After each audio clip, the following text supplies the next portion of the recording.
G'day viewers and welcome to Blokesworld, and we're on a 5-day ride with lucky bastard motorcycle tours through the central highlands of Vietnam. And if you've been watching this series, you'll know that it's started getting a little bit loose.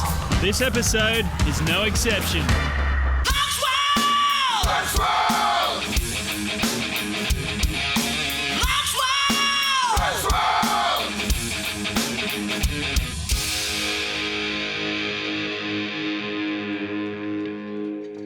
Yeah, so today was day 3 of our tour and we got to leave our Swiss chalet up in the hills of Dalat. I don't know when it was built, but the actual hotel has used the topography of the mountains so well because you walk in and you're basically going down to your room on the side of a mountain. So yeah, it's awesome. I got a bit of boot repair on my boots once again. My whole gear's just fallen apart this trip, so I'm half man, half gaff, half zip tie. So after the boys fixed my boots up, we hit the road.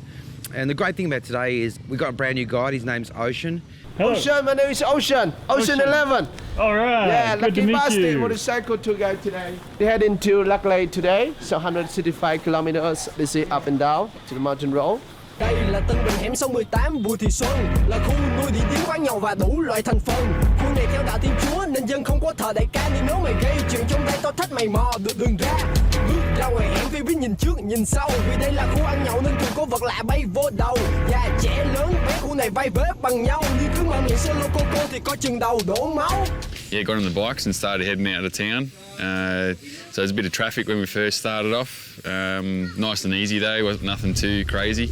Maybe I'm just getting more local and adjusting to the traffic that's here. Headed out of town and testing out the waters, I guess, with Ocean.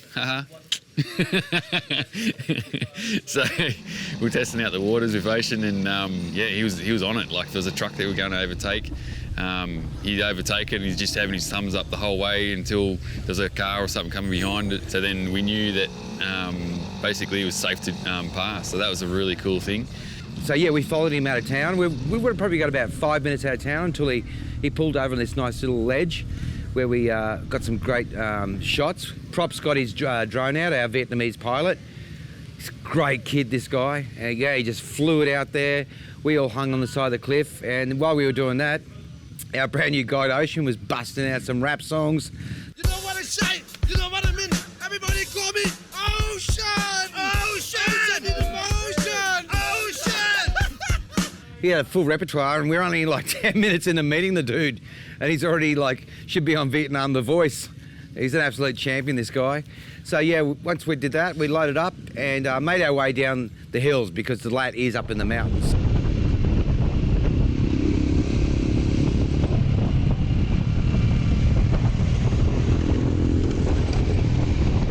Start heading down and go to this, I wasn't sure what it was at first. It was like a plantation of something, and we get there and there's this picture of like a weasel, and it says weasel farm. I think, a weasel farm? I didn't know what a weasel plant was.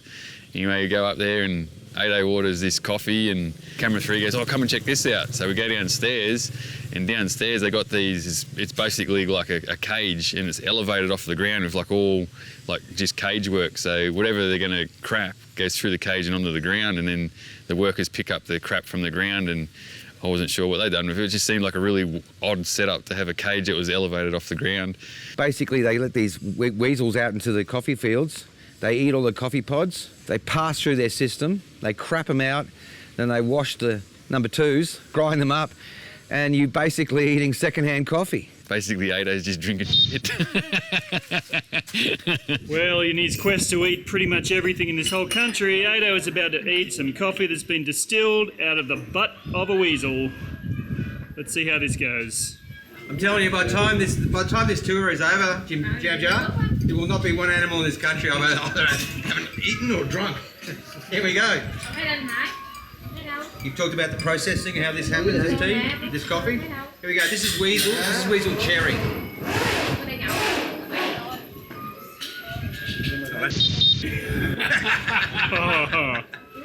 Nah, it's beautiful. Been waiting all year for that gag, haven't you? It's a bit nutty. Oh, mine's got a bit of corn in it. So that was pretty cool. That was the first kind of coffee plantation that I'd seen, and I thought it was like a huge, big sort of area. I thought it was massive. Then Oceans after that goes, oh, we go to see more coffee plantations. All right. So we go for a nice ride again, little twisty roads through all the like really green forestry jungle sort of stuff. Poor Chris Warwick was a victim of peer group pressure. The night before, we made him eat what we were eating. Unfortunately, he hasn't got the cast iron stomach I have. I've just about eaten and drunk everything, every living animal in this country. If it flies, swims, crawls, eats or climbs, I've either eaten it or drunk it. So, yeah, it was good. He was actually in pain, so I busted out my Medikit. And for the first time ever, I read the codeine warnings and all my things, so I made sure I wouldn't give him one of my special ones. And yeah, he was good, he came good, but every time we stopped, he was sort of hunched over and crashed out, and I actually thought, oh no, I've given him a Mickey.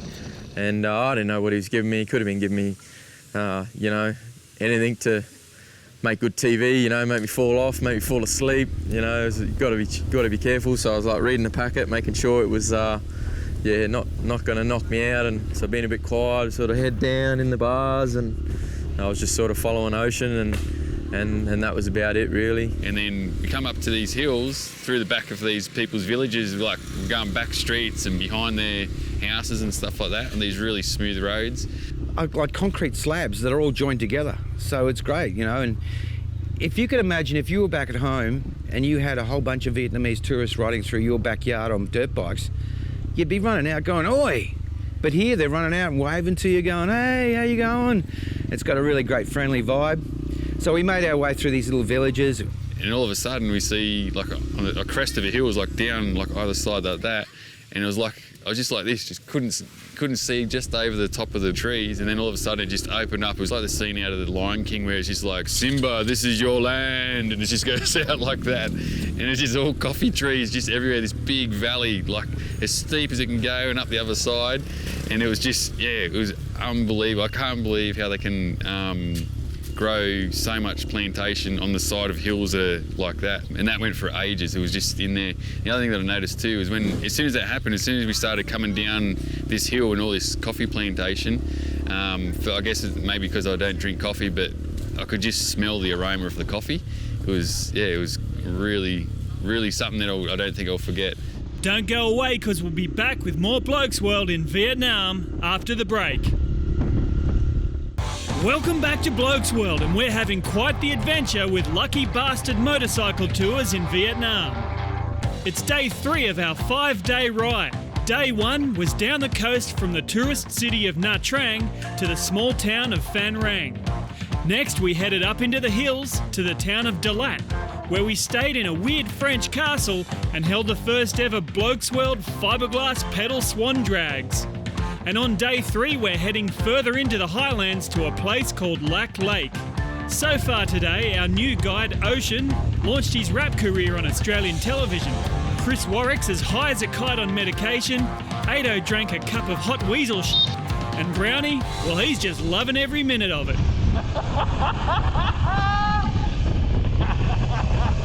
Yeah, so my confidence was like up there yesterday after my massive coming down the mountain speed, but today my confidence has come down to about here. There was a stage today where Brownie and I are riding and we're going through these small roads through the village.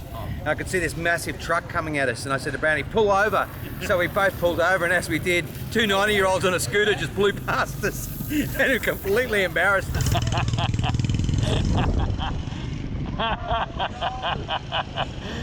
Yeah, ain't gonna fit through. Making our way back up the hill, stopped into another fantastic lunch. And that's the great thing, you know, we just sit down and we're in the hands of Jam Jar. We don't even ask what we want. She just goes out and orders it. I think we had barbecue chicken, we had lemongrass chicken, pork. We had this thing called Morning Glory. And last time I was in Vietnam, I absolutely loved that stuff. And then I ate a whole plate. And all the locals were laughing as I was eating it. And I said, what's so funny? And they said, oh, that's laxative. So yeah, we raced down from lunch back down. Not only do you have to concentrate on potholes, trucks, and things coming at you, but it's so hard when you want to ride like that and just take in these hills and the green, you know. And that's what I was saying when I was on my bike yesterday with the GoPro. I'm just going, If you're watching this, we haven't doctored the colours, you know, this is how green it is. There's no filters in this. It is just bright green. Made our way on through the villages and through some really nice coffee fields. Just the way they plant all their plants and use every single bit of the countryside. It's really amazing through all the gullies and the hills and up the sides of the riverbanks and really amazing. We dropped down from Dalat, probably about 4,500 feet, 4,000 feet, something like that, 1,000 metres I think they say it is. And so that was sort of good for me. I think I was struggling a bit with the altitude.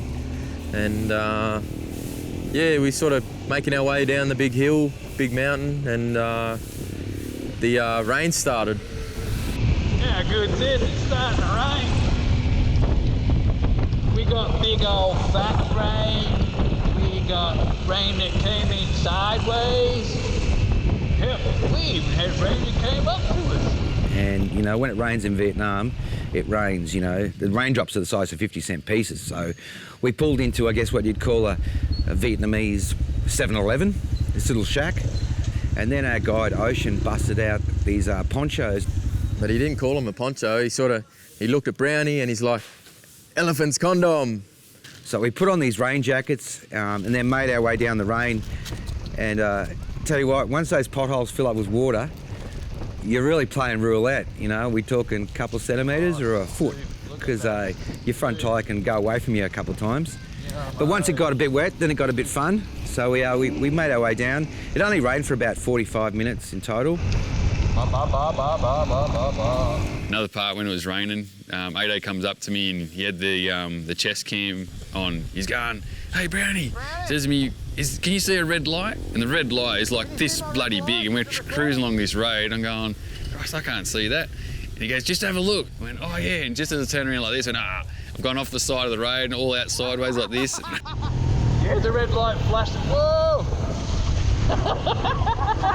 Just missed the pole by that much. Ado said, I didn't see the pole, but Ado said I just missed it.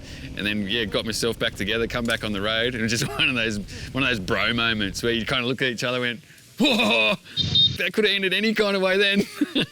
Just like this episode, viewers, we'll be back after the break.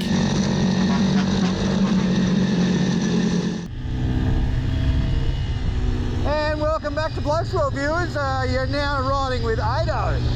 So the vision is going to get a bit slower, but it's going to get a lot safer. Jeez, where did this tow truck come from? Like the thing here is with the hills, you're constantly just going up and up and up and up and up and up. You think back home you go up a hill and you come down a hill, but here you're constantly climbing and climbing, or you're going descending all the time and descending and just keep on going and going. I don't know what the elevation is, but it's pretty impressive. The road was probably a little bit more rougher on the way down from there, and with the rain you sort of had to be extra careful. There's a lot of mud and a lot of oil and grease and stuff on the road, and a lot of dust and a lot of potholes and a lot of mud getting dragged around by all the trucks and stuff. So it was a little bit sketchy. You got to be sort of careful in those conditions. It doesn't sort of matter how good or how beginner level of rider you are. You just sort of need to keep on the straight and narrow and keep those bikes upright, and otherwise they'll just slip out from underneath you. So I was certainly just keeping her straight up and down and just following the leader. Ocean was doing a really good job.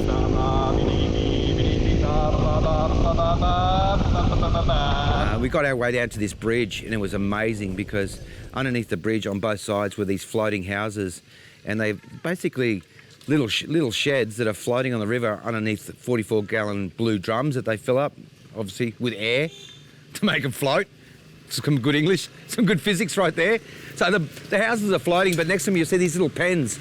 So what they do is they catch their fish and they put in there, just like you would chickens. So they keep all the fish beside the house, and they've all got solar panels on there with karaoke machines. It was absolutely awesome to see how the other half live. We hung around there for a while, took some photos, and then from there we sort of just motored all our way back down here in Luck Lake. Please don't be a car, please don't be a car, please don't be a car, please don't be a car. Woo!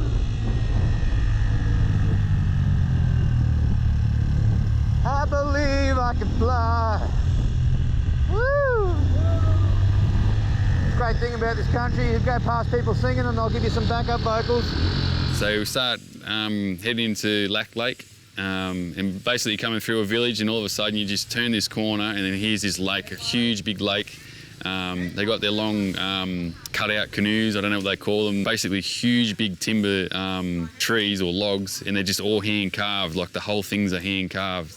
And they just got them out cruising out in the lake. That's pretty cool. And elephants. The elephants are here, and when you're out in the water, they're walking into all the marsh, and all of a sudden they just become buoyant, and they're just sort of like a boat floating around in the water. That's a bit of a sight to see.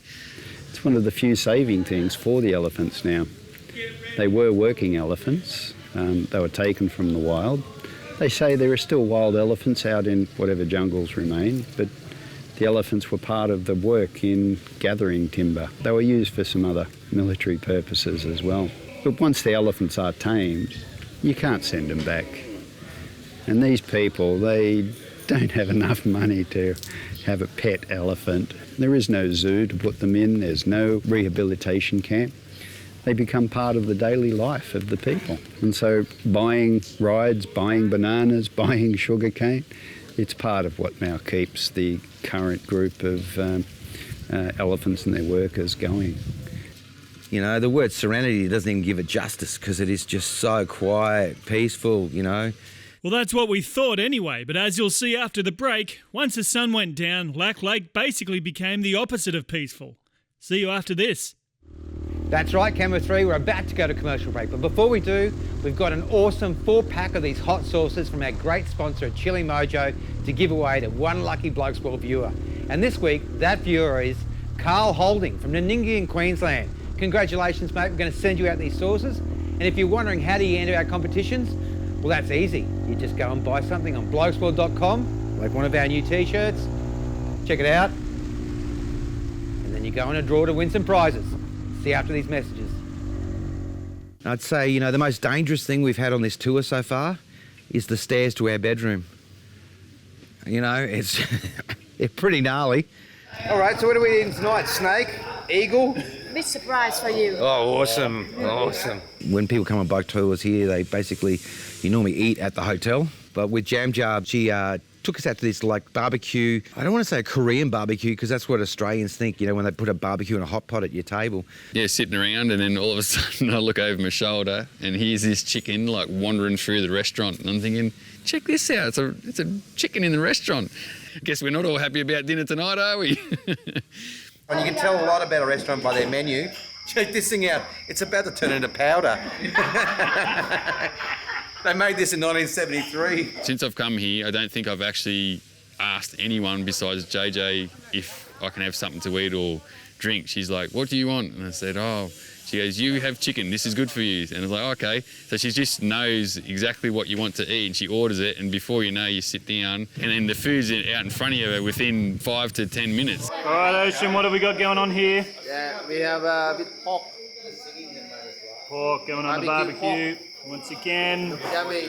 the business model of this restaurant is such that you do all the work, they still charge you.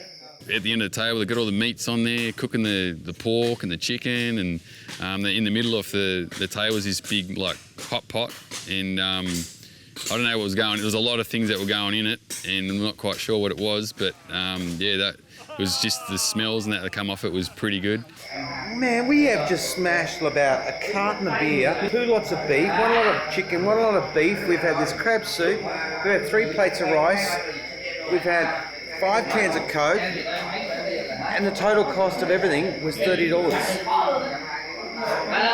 Let's go and have a look inside the kitchen where our food's been prepped. Come in here. Let's go in there. Oh my Buddha. So we were drinking there, and it's so good because as soon as you walk in these restaurants and they see that you're a Westerner, and we're the only Westerners in there, they're all coming over with beers, you know, and as soon as they find out you're Australian, every Vietnamese knows how to say, "G'day, mate." So we got a lot of "G'day, mates." And then we had a lot of beers with those boys. And then on the way back after dinner, we dropped past and we saw this bar, and it just said karaoke bar. And Jam Jar goes, "Do you want to do some karaoke?" And I went, "Why not?" We already had a couple of cans, so we were ready to sing. And unlike at home, when you do karaoke, you're in a pub. What they do over here is they give you your own room, and then they just bring beer and food into your room. And so Camera 3 and I, we walked up, we went into our room, and I said to him, "Where's Brownie?" I'm walking up the corridor and then I just get pulled into this room and he goes, oh, and I couldn't understand a single word of what they're saying. I'm going, oh, yeah, g'day, mate, how you going? Oh, Aussie. I'm pretty sure it was a girl's 18th birthday party and they've just dragged us in there and I go, oh, go get my friends. And I'm trying to get out the door and they go, no, you stay. Brownie's made mates with the people next door, so we're going to go party with them instead. We didn't even go in our room. We spent the night in there, drank a lot of beers, and these boys, they want you to drink with them, and, who am I to say no? That'd be rude. So we had a lot of beers with this crew, and then they said, hey, do you want to get up and sing? So we busted out, I think, AC/DC, Long Way to the Top. And then we did Cold Chisel, Kaysan, and they were all cheering and stuff like that. And then we were just so in the moment that when I opened my eyes and turned around, the room was empty.